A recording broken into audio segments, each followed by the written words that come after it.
I'm Rachel Lemansky. I'm an elementary library coordinator from Central Massachusetts for 2 elementary schools. So I actually see about 800 students, grades K through 4, every week. And I'm also a STEM certified educator. And previously during remote, I acted as the EdTech help desk coordinator for the whole district, K through 12. EdTech and help desk? Yes. For the whole District. Okay, I have to ask, how large of a district? Not huge. We're considered rural, but it was 7 schools. Okay. Yeah. All right. 7 brick and mortar buildings, I'm assuming? Yes. All right. Yes. Okay. Well, welcome to the show, Rachel. Thank you. We've been connected for quite some time. Never had you on the show. I know. I'm glad it worked out this time. Me too. And I'm not a fan of the virtual recordings. I'm not a fan. No. I did those for a while during COVID and that. And then once we opened back up, because my vision for the show, which started in 2017 before COVID, was in person. Yeah. So I went right back to it. So I appreciate you being on the show, getting to connect. I know that technically today's date is it's January. I know that. I don't even remember the date. The 12th. Could very well be. 12th. Who knows? Living the good life. I don't even know the date of 2026. But this episode can be listened to at any given point. So I don't want to date it, but we have a really good topic today, Rachel. So library coordinator. Yeah. Okay. All right. We'll get to that in a bit. But you work a lot with teachers, I'm assuming, right? I do. Okay. So what is your work with teachers? So I really try to support them with the curriculum. Coming from the library, it's really about curriculum integration and supporting all the curriculum. I like to go back to, I'm going to give credit on this, Chris Woods. Okay. Said, life is cross-curricular. Education should be too. And he's a STEM teacher, but I feel like it so applies to the library as well. I feel like that, and that's where I'm coming from. Got it. Okay. That's the reason I booked you on the show. See what I did? Love it. Dad jokes. There it is. I knew I had that queued up somewhere. Yeah. All right. So, authentic assessment. That's what we're talking about, right? Yes. And that's what you're presenting on. Yes. Okay. So I've heard that term tossed around. 100%. Tossed around. Mm-hmm. Rigor. Differentiation. Mm-hmm. Authentic assessment. It's like a hot term. It's been a hot term for a minute. Agreed. But I don't know that people really know what it means. Talk to us about what, in your eyes, authentic assessment is. So I am presenting on Book Creator and using it for authentic assessment. And it's because I feel like it does it really well, actually does it really well. Okay. I think when we're talking about authentic assessment, the crux of the answer is that the traditional methods that we've always relied on really fail to capture the depth of a student's learning and their voice. And authentic assessment really focuses on the messy middle, right? Okay. And the reflection where the real growth happens. In the end, I think for assessment to be truly authentic, it has to require the human presence. And I'm going to go a little more in depth on this answer because I would actually break authentic assessment down to needing 3 distinct ingredients. Whoa. Ingredients. You see what I did there? Do I get the dad joke? No, because that was, that deserves a different one. That's a whole different one. Okay, so I like what you did there. We're going to stop that because I'm interested. Okay. So in order for authentic assessment to be truly what it is, it's got to have the 3 ingredients. It has to. Go. I feel like the first is the emphasis on process over product. The second is UDL and accessibility. And the third is the metacognition, that reflection piece. Okay, you just threw a whole bunch of hot words and big words at us, and we're not even in testing season. I'm going to break it down. Okay. I'm going to break it down. What was the first one again? Okay, so number 1 is the process over product. Process over product. Boom. Yeah. Number 2, UDL. UDL, the Universal Design for Learning, that accessibility piece. Okay. And we're talking accessibility. Well, that's a different one. But can I go into those a little more? Because I think it's important. Yeah. And then the third one? The third one is metacognition. The reflection, the thinking about their thinking. Because that's where the growth happens. Okay. That's where the growth happens. So I feel like, number 1, the process over product. You hear that a lot, especially today. Okay. That's important. And that's because I feel like the end piece is a data point, which can be important, but it doesn't really reflect the student's learning. And in a platform like Book Creator, it really emphasizes the process of the learning. And the students really use a whole utility belt of tools. They have the microphone, they have the camera, they have video, they have translation into over 100 languages. When you say they, you mean Book Creator? The student. Yes, Book Creator has it for the students. And they are really able, they still produce a beautiful final product, a beautiful book, but the secret sauce is that there's this whole collection of drafts and voice memos and commentary and sketches that lead up to it that the teacher can see. That the teacher can see. So they know that it is authentic student voice. So process over product. 100%. That messy middle piece that shows the thinking. That would be the first ingredient. That would be the dredging of the chicken cutlet to the flour, then to the egg, then to the breadcrumb before it hits that skillet. Yes. That's the process. Before it's browned and beautiful and ready to eat. Yes, 100%. You need to know how to do that. And you need to know that in order to get a good product, I have to go through the process and that to make sure that the internal temperature hits at least 165 degrees Fahrenheit. Exactly. And then no one gets food poisoning. No, not on my clock. All right. So that's number one. Boom, we got it. Okay. So number two is the UDL, that accessibility piece. And again, the reason I use Book Creator is it does this really, really well. Because in order for an assessment to be authentic, a student has to be able to access it. That's huge. And by allowing students to translate into all these languages, to use video, audio, read to me for emerging readers and non-readers, you remove those invisible barriers. You're making sure that the format of your assessment is not a hurdle for the students. And you ensure that the student's grade really reflects the mastery of the material and not a struggle with the medium, so to speak, right? There's so many kids that can't access a traditional test with all the bubbles. And this really provides that piece, which for me is so important because, again, 800 students, there's a lot of different needs, and I can meet every one of them this way. So introducing an air fryer into the mix, and I'm going from your traditional pan skillet method of making chicken parmesan, chicken parm, whatever you want to call it, chicky parm, doesn't matter what you call it. And then I now have to do it in the air fryer. Because maybe your stovetop's broken. Or maybe I just don't want to inhale 900 calories of oil before that chicken even hits my mouth. By doing it in an air fryer, in order to have a good product, I have to know how to use that new air fryer, because I don't want the end user, aka my guests, to judge my chicken cutlet based off of me not knowing how to use that new medium. The bells, the whistles, I need to make sure that that thing is accessible to me and I know how to use it in and out before. It's also, I feel like that accessibility piece is, say you're teaching a child how to make it in the skillet. They need a stool, right? Because that way they can reach it. They're over top. They're not going to burn themselves. Maybe you apron. You give them an apron. You give them the gloves, oven mitts. Silicone gloves. Yes. So those are the things that are going to help them. Don't flip it with the spatula. Whatever you do, go to the store and get you some tongs. That's what I was going to say. Use the tongs. Perfect. Yes, I have 4 kids. So these are the things that you have to give them. So that accessibility piece is key. It's key. Okay. All right. 1. Boom. We got that out of the way. 2. No, that was 2. Yeah, I'm saying 1. Okay. The process over product. Yep. Number 2, got the UDL. Okay. All right. Hold on. I'm chicken parming my way through this. Okay. Number 3. Number 3 is that active metacognition. That's a big word, right? But it really just means the student is reflecting on their learning. They learned something. What was it?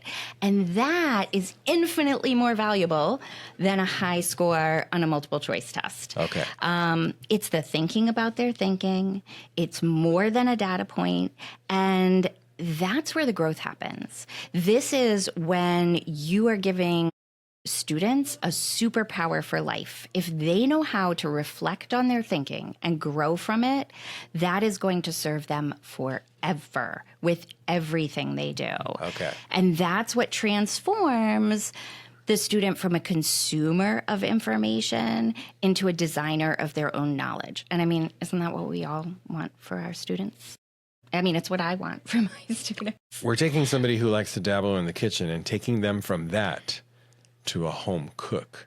And essentially, if they want to go down that route, to a chef. Yes, yes, yes. Because they are now ready to now apply Take it to the this. next level. Yes, yes. It's so important, that reflection piece. So important. So I could take what I learned and say, you know what? I think I'm ready to do eggplant farm. Yes, Or veal. exactly. Apply it to another dish. I would have love actually done it backwards. Started with eggplant. No, because eggplant, you got to salt. Yeah, you gotta chicken's easy. remove- Chicken's easier. You got to remove the excess moisture on that. Chicken's the cooling rack. basic step. Yes, It is. Yes, Oh I'd my always God, start I'm with chicken. hungry. That sounds so good. Yeah, that's true. But there's at least one restaurant I could think of where I prefer their eggplant over their chicken. Oh, okay. Yeah. Okay. And it's an appetizer, but that's my meal. Yes, I'll take it as I a do that meal. all the time. Oh, yeah. If it's a good appetizer, 100%. So processing. All right. Continue Yeah. talking through us to that processing. All right. Sorry, we went off. No, but that's what it is. I mean, I that's, was processing. That's that third important piece. It really does. And Yeah. I think that all teachers know that that's important, but that's also the first thing we cut because of time constraints. And we have to be really, really careful not to cut that piece, because that is where the growth happens. I was going to take some sort of analogy because you said cut. Yeah. Yeah. Okay. All right.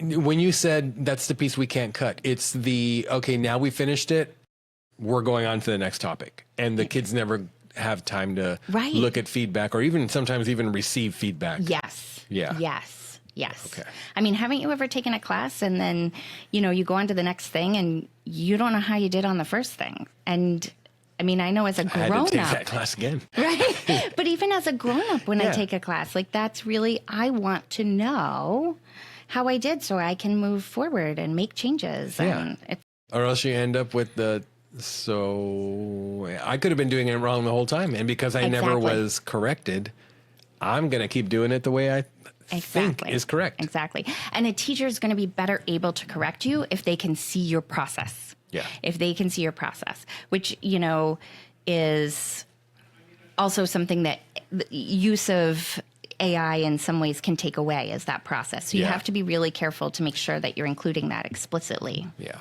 Balance. Yes. Got to have a balance. Yes. Right. Yeah. Yeah, absolutely. Now you talked about like recording media with students through Book Creator Mm-hmm. and that.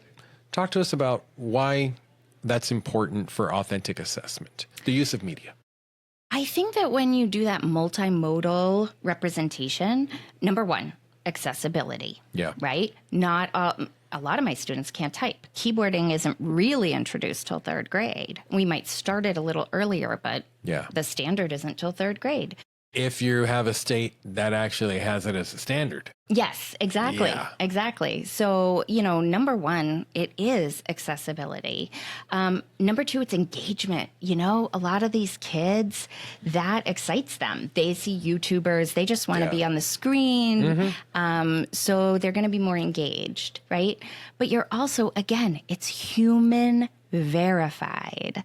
You are seeing them talking. They're not just copying and pasting text from somewhere. They're talking about their process. And that's a human verification piece that we need to make sure we have these days. Okay. Giving us a lot to chew on. Are there a couple of authentic assessment examples or anything that you've done that you'd like to share? Yeah, I think one is we do personal narratives in fourth All right, grade. talk to us through that.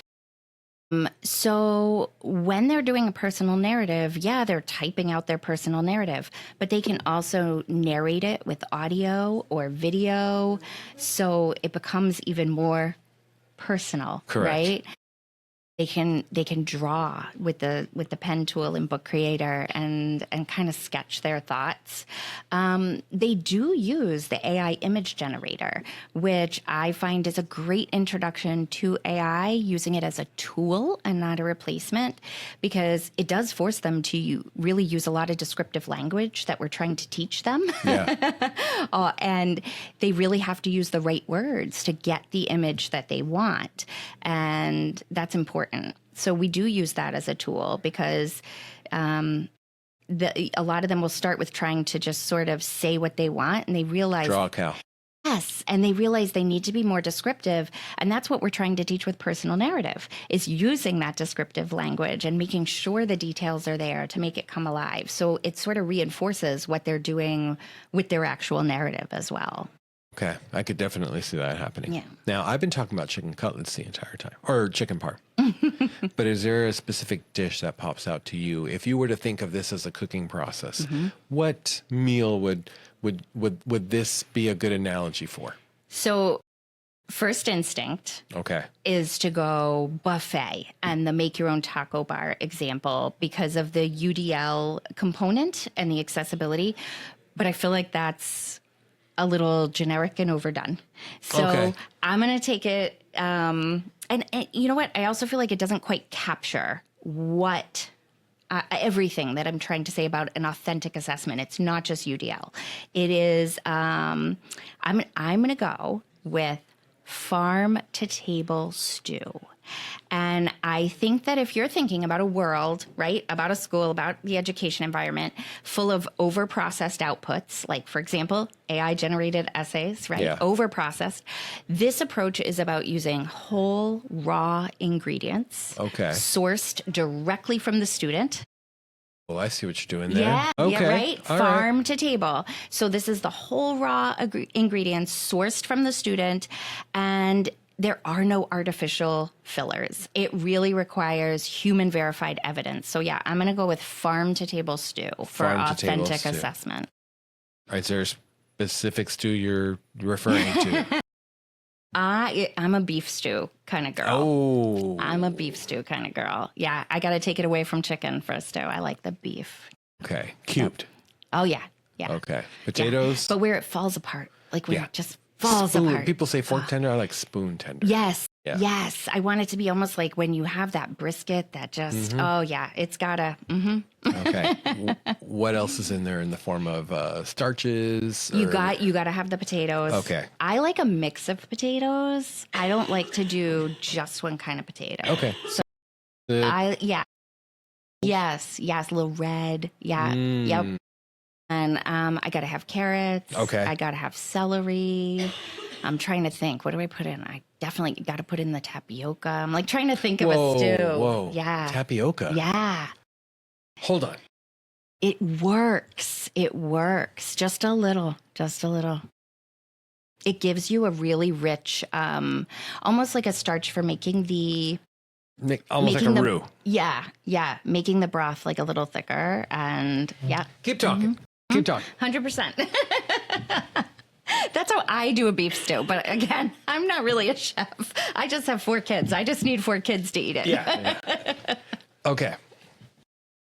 So I have this here for you. It's actually a copy of my book. Awesome. I want to say it's chapter 5. If you've read my book before in the past, anyone out there watching or listening, then I think you know where I'm going with this. But here it is. There's 5 foods. Oh, and I forgot onion. I need you onion. Have to have onion. That's the base of everything. Yes. Yeah. Yes. Every great recipe starts off with sauteing onions and I garlic. can never have enough onions or garlic. Yeah. Perfect. Well, I think it's here. And tomato. I forgot some tomato. I'd put a little tomato in. My kids, at least tomato paste at the very least. My kids aren't tomato fans, so it's minimal, but I got to put it in there. It's in this chapter. It's in chapter 5. There are 5 foods that I dislike. No. 5 foods that I absolutely, Gabriel. with a passion.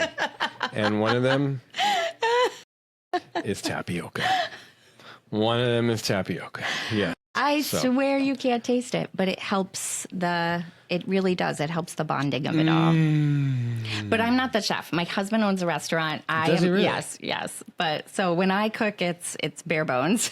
Okay. Well, there's a copy of the book. Thank you. All right, for sure. So you've given us a lot to think about with authentic assessment and I think it's time for us to start reflecting on what we know as authentic assessment, what we have prior experience with, versus after hearing what you just talked about, the crossroads between those two. Because maybe what we think is authentic assessment is inauthentic. Mm-hmm. Yeah. Is the Taco Bell of Mexican food. Yes. 100%. 100%. Yes. Okay. Yes. All right. Well, how can people connect with you to learn more about this? So on, let's see, Twitter, X, and Blue Sky and LinkedIn, I'm just Lemansky Rachel. Okay. So it's pretty simple. It's just my name backwards. All right. Sounds good. And I'm going to have all that information in the show notes. That way you guys can connect with Rachel and reach out to her and start sparking up a conversation about that, and maybe some beef stew or chicken cutlets. Who knows? Chicken parm. All right. I do have one last $1 million question. Okay. This one I'm like totally not prepared for. So here we go.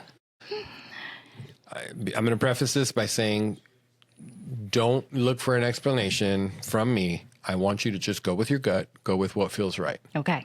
Okay. Most important question you're going to be asked the entire conference. I'm sure. No doubt.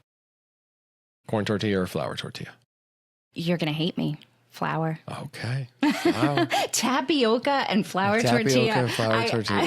I'm killing you. You're never going to ask me back. I respect a good flour tortilla. Well, I appreciate you and everything you do for our students, our educators out there, and what you do to support anything and everyone in your 7 buildings, you said? Yes. Well, now it's 2. Now it's 2. Okay. Yeah. All right. Sounds good. Well, I appreciate you. Thanks for being on the show. Enjoy the rest of your conference, and I enjoyed the conversation. Thank you. This was fun. All right. Thank you.